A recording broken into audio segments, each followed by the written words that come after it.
what I would like to do is just give you a little bit overview of who I am. I'm a former police chief, so I have executive and leadership experience. I have over 21 years of law enforcement experience. I'm a United States Navy veteran. I have a Bachelor's of Science in Administration of Justice. I have a master's degree in criminology from the University of Houston Clear Lake. I am a lawyer, so I have a law degree. I practice law currently, and interestingly enough, I sue police departments. Yeah, I know. We don't get often. Yeah, hey, you know what? As a former police chief, lawyer, I have the ability to spot when a police department does something wrong and when they do things right. I also have a PhD in administration of justice. My dissertation is online, so anybody that wants to hit my website, you're more than welcome to take a look at it. I'm a former San Jose State University professor. I'm currently a Texas Southern University professor, and I was a law professor at Kaplan University. I'm a patrol commander, and I train people. So this is kind of sort of what I do. And the reason why I like to go over my background is so you will have an understanding that I do know what I'm talking about. Even if it doesn't seem like that sometimes, I do know what I'm talking about. So what is a crime reduction strategy? A crime reduction strategy is a methodology, a system of effectively and efficiently reducing the frequency of crime within your area. There's a number of components. This is a non-exhaustive list, but these are some of the key components of what police departments use to fight crime in your areas. The first thing, you have to monitor crime. I know we'll talk about these topics a little bit more. You have to have community pride or community efficacy. You have to collect both qualitative data and quantitative data. You have to establish crime trends, and you have to understand them. You have to educate your public, so you have to employ methods designed to teach your constituents, your citizens, your families how to protect themselves from crime. Also, you have to engage in community policing. Now, what you'll find is a lot of people claim that they know what community policing is, but they really don't, or they're afraid of it, or they have a misunderstanding of it. So let's address the first thing. The first thing you have to do is monitor crime within your community and outside your community. You have to identify the type of crime that's being committed. What type of property is being stolen or damaged, like burglary of motor vehicles, your residence, your homes. You have to determine what time the crimes are committed. What you'll see is 8 to 5. Why would crime be high 8 to 5 in a residential neighborhood? Because most people do what? Work. All right, and then we have crimes late at night. Normally 11 o'clock all the way to 6 o'clock, because if someone is going to commit a crime, they don't want to be caught. So we have to, when we're trying to reduce crime in your neighborhoods, your communities, when you're trying to reduce crime in your neighborhoods, you have to identify when those crimes are more likely to take place. Also, what you need to do is establish a rapport with other communities so you can know what type of crimes that they are facing. So you can determine what are they doing right, what are they doing wrong. But remember, your community is different from other communities. Every community is different. So you have to establish a specific design crime reduction strategy to address the criminal behavior or criminal activity in your community. And then you have to be able to compare and contrast those things so that you have a global understanding.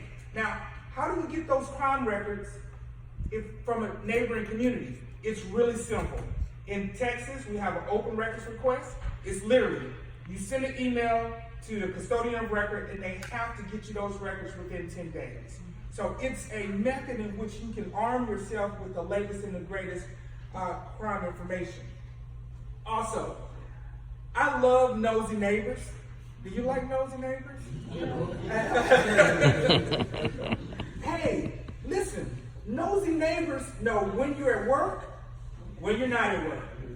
They know when your mail comes, when your mail don't come. They know when you have a visitor, at appropriate times, obviously, right? They know everything about you. But the one thing that people don't realize that they know is they know when something is out of place. I've never seen that black car there. Why is that black car just sitting there in the middle of the day? So you can use them as a crime fighting tool because they're nosy and they like to tell everybody. And so later we'll talk about how can you integrate the nosy neighbor into keeping your community safe. Utilize social media. You know, now guys, we have the Nextdoor app. Have you ever heard of that? It's good. Nosy, but good. It's a platform that communities have that they can communicate with each other real time. So if someone is sitting in your driveway, the Nextdoor app, when they type in, it'll go out to everybody in the neighborhood. If someone is stealing packages or canvassing the place, going on your property, looking in the windows, that is one method that people can have instant communication to fight crime immediately. If you have a vacation watch program, how many people have ever heard of a vacation watch program? Okay, it's very rare, but I suggest that if you're going to attempt to reduce crime in your community, especially when you're not there, if a police department, your police department, does not have a vacation watch program, tell them to implement one.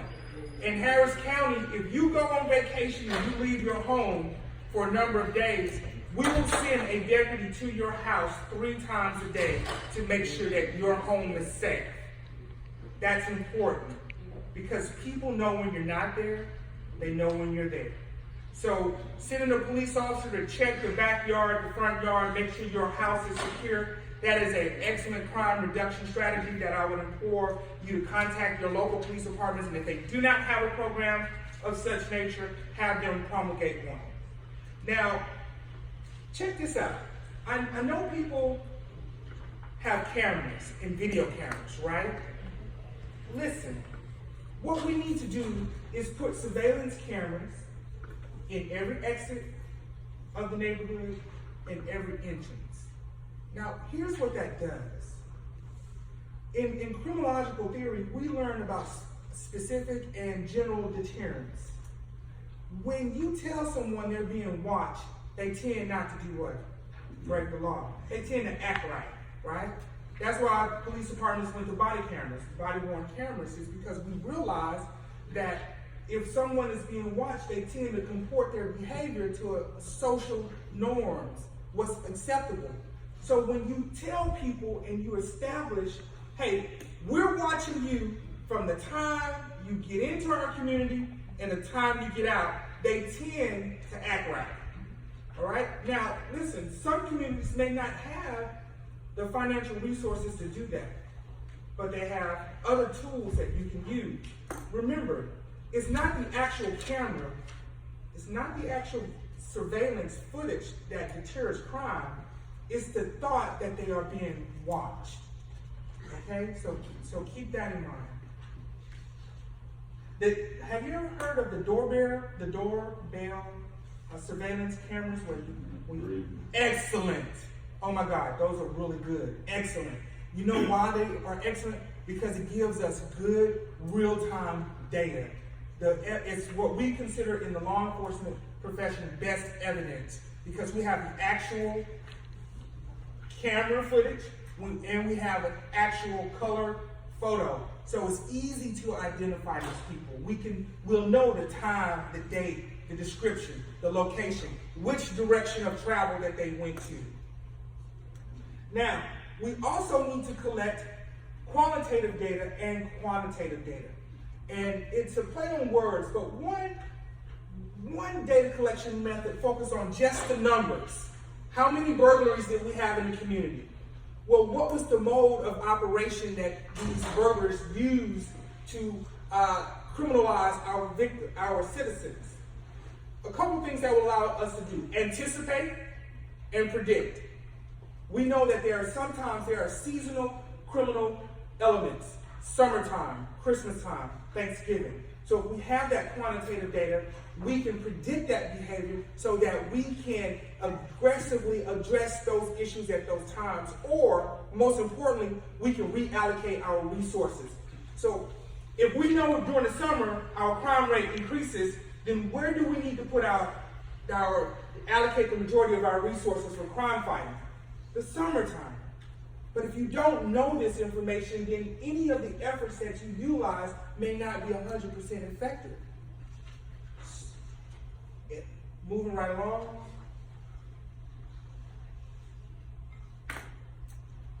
Identifying crime trends allows the community to address specific concerns and crimes. We talked about that, and anticipation and prediction of criminal activity, but also it helps educate the community. There is a program called Crime Prevention Through Environmental Design, and the philosophy behind that program is so that you can design your homes, cut your grass, put lighting, make your homes visible, so that will deter criminal elements or criminal behavior, because it puts your home open, it makes you more safe. It's statistically shown that if you put your front door somewhere that's visible, people tend not to break in your home through your front door. You know, different little things like that.